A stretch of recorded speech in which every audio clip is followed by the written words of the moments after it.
Hey all, Ms. Z here, and today's lesson is going to be on the Pythagorean Theorem. Our essential statement is I can use the Pythagorean Theorem to find an unknown side of a right triangle. So the thing that you should know about the Pythagorean Theorem is that it can only be used for right triangles. And we're going to go ahead and get into some vocabulary first because obviously we need to know what this even means. All right, here we go. It's a little long. I'll just read it and then you can pause the video if you want to take notes and write it down in your notebooks. So the Pythagorean theorem states that the area of the square whose side is the hypotenuse is equal to the sum of the areas of the squares on the other two sides. So what in the world does this even mean? Okay. A couple of things. The hypotenuse is actually the side that is opposite the right angle, and it's also the longest side. So here we go. Actually, let me just open this up so you see the entire diagram. So here we have a right triangle. Okay, we know it's a right triangle because we have this little box right here in one of the corners. This signifies 90 degrees, which means it's a right angle. We have this side and this side that are both attached to the right angle. They are the legs of the triangle, the two sides, the legs. Okay, they're called legs of a triangle. And then the side that is opposite the right angle is known as the hypotenuse. It is opposite the right angle, and it's also the longest side of a right triangle. So in words, the Pythagorean theorem states that you take the leg squared and you add it to this leg squared, and that actually equals the hypotenuse squared. Algebraically, if we didn't want to write all that out in words, we know that this side is a squared plus b squared is going to equal c squared, which is the hypotenuse. All right, so let's do an example. So the thing that we have to know and kind of figure out what to do is to see which two sides are the legs and which side is the hypotenuse. That's probably the hardest thing when working with the Pythagorean theorem. All right, so here's our first example. We have a right triangle. We know it's a right triangle because of this right here. And now we have to fill in our formula, which I covered up. So let me go ahead and scoot that down. Our formula is right here. The first example, I will actually use the words so that we can get into the groove of things. And I'll abbreviate hypotenuse. Okay, so again, when using the Pythagorean theorem, the first thing that you should fill in is your hypotenuse and then work from there. So we know that the hypotenuse is the side that is opposite the right angle. Here's the side opposite the right angle. We know that that's c. Okay, that's weird because it's a variable, but let's fill it in, c squared. And then which means the other two sides are actually the legs. So this one can be 3 squared and this one can be 4 squared. And now it's just an equation that we use and we solve for the unknown, in this case, c. So 3 squared is 9, 4 squared is 16, and we don't know what c is. And then again, now we have to add 9 plus 16 is 25, and that equals c squared. Now, do we have the variable by itself?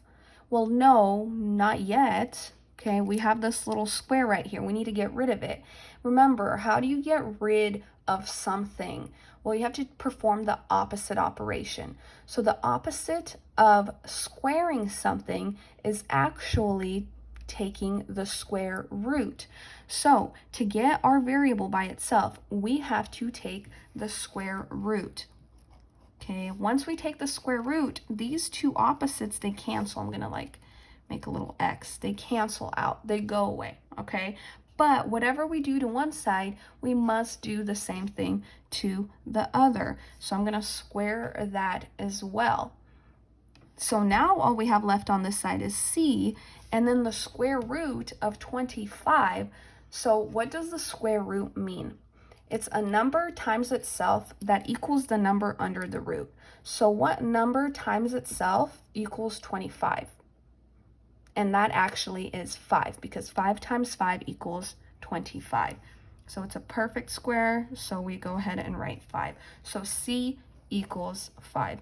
We have to use a couple of things that we previously learned, which is solving for an unknown, remembering the steps that we have to do to solve an equation, and then simplifying roots. We did that at the very beginning of the year.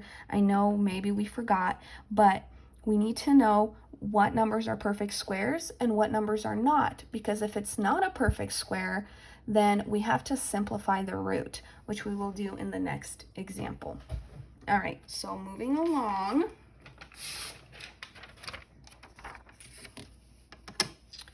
Okay, I'll leave that up as well. Okay, here's our next example. So now, instead of writing out leg squared plus leg squared equals hypotenuse squared, I'm just going to go ahead and use the variables. So here I have a squared plus b squared is equal to c squared. Now remember, c signifies the hypotenuse. So let's go ahead and find the hypotenuse first. So the hypotenuse is the side that is opposite the right angle. So here is a right angle, and the side opposite is 10. So we know that our hypotenuse is 10 squared.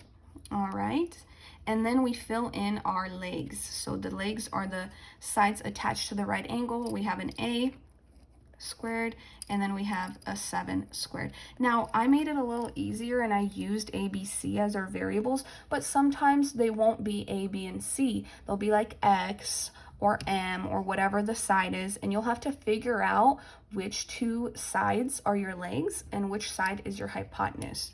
And now we go ahead and just solve this problem like we normally would solve an equation. Draw a line on the equal sign, simplify what we can. We cannot simplify a squared, so we'll leave it. 7 squared is 7 times 7, which is 49.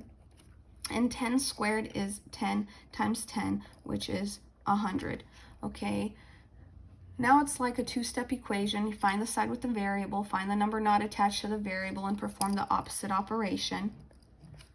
Okay, so minus 49. Whatever you do to one side, you must do the same thing to the other. Okay, so 100 minus 49 is 51.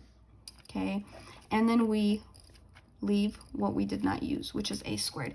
Again, in the previous example, I told you have to do the opposite operation to get rid of something. Just like right here, we did the opposite. It was plus, we subtracted.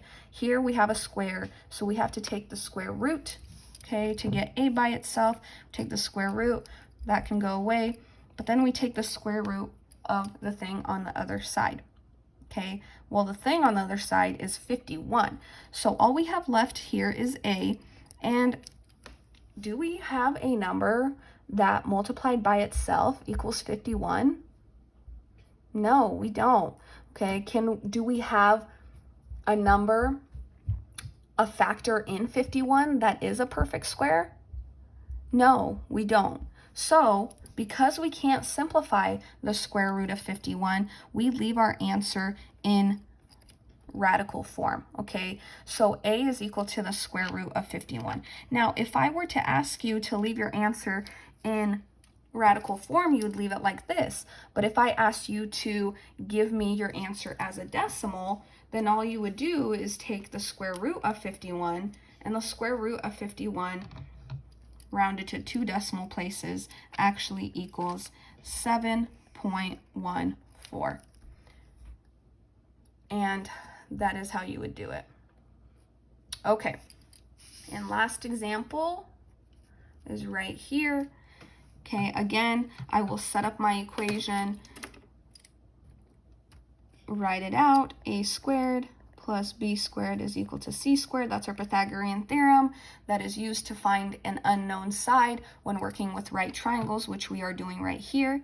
Okay, now fill in your hypotenuse first.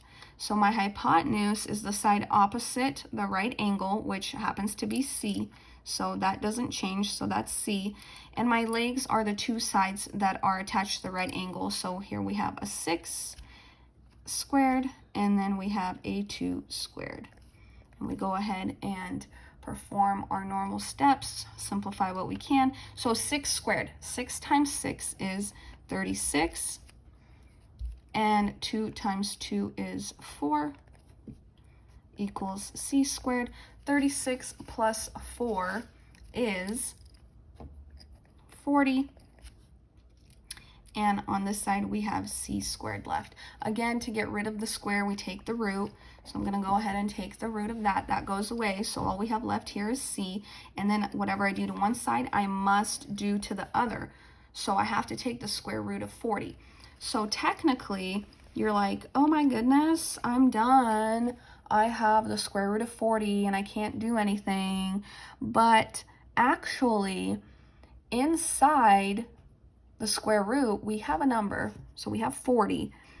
And we have 40 has a factor that is a perfect square. So if you were to simplify this, you would break it up into perfect squares. So what do I mean by a factor? A number multiplied, okay, inside 40. So the perfect square inside 40 is the number 4. So we can break this up into 4 times 10, okay? 4 is a perfect square. So let me list a couple of perfect squares for you. 4, 9, 16, 25, 36, 49. If you notice, all I did was I went 2 squared, then 3 squared, then 4 squared, then 5 squared. So we know that 40 broken up is 4 times 10, okay? That equals C. Now, what is the square root of 4? What times what that's the same number equals 4? Well, that's 2. So you would write it out like this: the square root of 4 times the square root of 10. We know that the square root of 4 equals 2. Can we simplify the square root of 10? Do we have a factor in 10 that's a perfect square? We do not. So we'll just leave this root 10. And that equals C. I know that was super long and could be a little confusing, but I'll do a couple more examples in the next lesson with simplifying roots. So in this example up here, 51 did not have a factor in it that was a perfect square. So we left it as a square root of 51. However, in this example, we have the square root of 40. 40 does have a number, a factor in it that's a perfect square. Happened to be 4. So then we could have simplified it further. If you want, sure, you can leave your answer like this, the square root of 40. But ideally, you would want to simplify the radical, and your final answer would be 2 root 10. If you have any questions, please let me know. I'll do my best to answer them.